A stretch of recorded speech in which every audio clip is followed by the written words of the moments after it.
France Info. PNC aux portes, armement des toboggans, vérification de la porte opposée. Je vous invite maintenant à prendre place à bord d'un vol collector. Et pour ça, notre pilote sera Frédéric Beniada. Bonsoir Frédéric. Bonsoir Julien. Vous êtes spécialiste aéronautique à France Info. Vous venez tout juste de participer à ce dernier vol d'un Boeing 747 d'Air France. La compagnie décide de remiser les fameux jumbo jets du constructeur américain. Et en guise d'adieu au 747, Air France a affrété deux vols spéciaux pour un tour de l'Hexagone, et vous étiez dans l'un d'entre eux.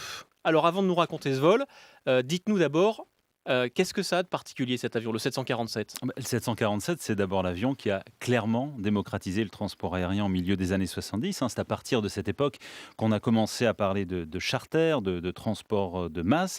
Il faut imaginer qu'on passait du Boeing 707 avec 170 passagers à bord à plus de 350 sur le 747. Donc on a doublé la capacité. Moi, j'ai l'habitude de dire qu'il n'y a pas énormément d'avions commerciaux que le passager lambda est capable aujourd'hui de reconnaître dans un aéroport parmi d'autres. Il y en a eu trois. Celui-ci, il est assez caractéristique. Voilà. Il y a eu Concorde, la 380 forcément aujourd'hui, et le 747. Alors avec cette petite bosse là devant. Pourquoi le 747 ? Effectivement, avec son gigantisme, avec sa bosse, son côté attachant, côté sympathique, côté très débonnaire, le 747. Un peu rassurant aussi finalement. Très rassurant, et puis surtout, il y a l'histoire industrielle du 747 qui est extraordinaire. Dans les années 60, c'est le pari de deux visionnaires, le patron de Boeing, qui s'appelait à l'époque Bill Allen, et celui d'une compagnie américaine aujourd'hui disparue, la Pan Am, un trip. Et ces deux hommes étaient à l'époque persuadés que le transport aérien allait exploser dans les 30 prochaines années. Et ils s'étaient lancés dans cette aventure un peu folle en mettant leur entreprise en danger, carrément. À l'époque, le patron de Boeing avait engagé la quasi-totalité du capital du constructeur de Seattle. Quant au patron de la Pan Am, il avait payé les avions avant même qu'ils ne soient construits. Et ça, aujourd'hui, c'est totalement inimaginable. C'est un pari totalement fou, finalement. Et pourquoi Air France le délaisse ? Pour une question de coût, une question de coût de maintenance, alors que ces avions sont rentabilisés depuis bien longtemps. Mais comme ils vieillissent, forcément, il y a plus d'entretien, plus d'immobilisation. Il en restait 3 au sein de la flotte d'Air France. Ce n'est pas beaucoup, 3. Et pour 3 avions, Air France a préféré les arrêter. On a dit qu'on arrête l'exploitation des 747. Mais ce n'est pas la fin du 747 dans le monde.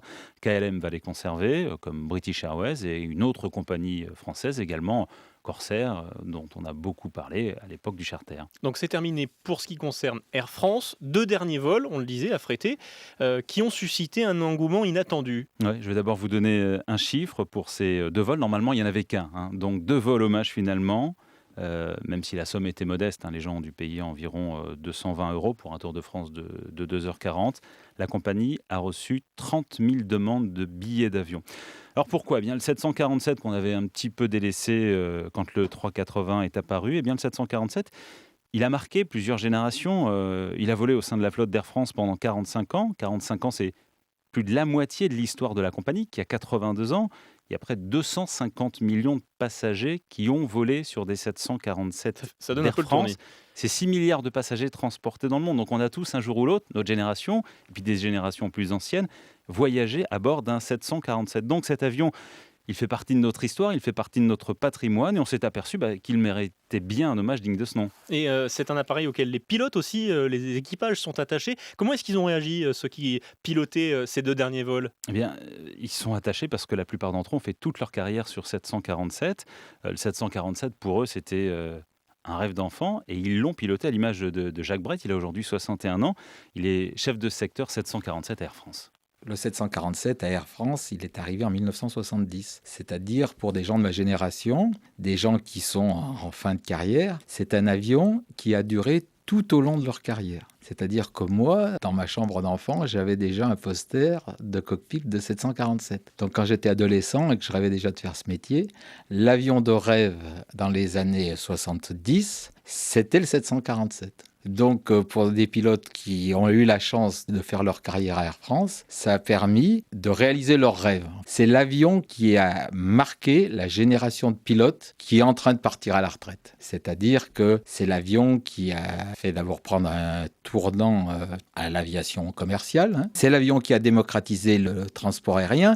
Quand on discute avec nos clients actuels, ils sont nombreux à nous dire que leur premier vol d'enfant, c'était sur 747. Donc émotion forcément du côté des pilotes, des mécanos aussi, et des personnels navigants commerciaux, les hôtesses et les stewards. Pourquoi ? Parce que l'avion a aussi transformé leur métier avec cette notion de chef de cabine principal. À l'époque, dans les 707, dans les avions plus petits, ils étaient 3-4. Aujourd'hui, ils sont une vingtaine. Donc, il faut le chef de cabine principal. Donc, le métier des hôtesses et stewards s'est complètement transformé. Donc, aujourd'hui, forcément, à bord de ces deux vols, on a entendu des larmes et de la joie.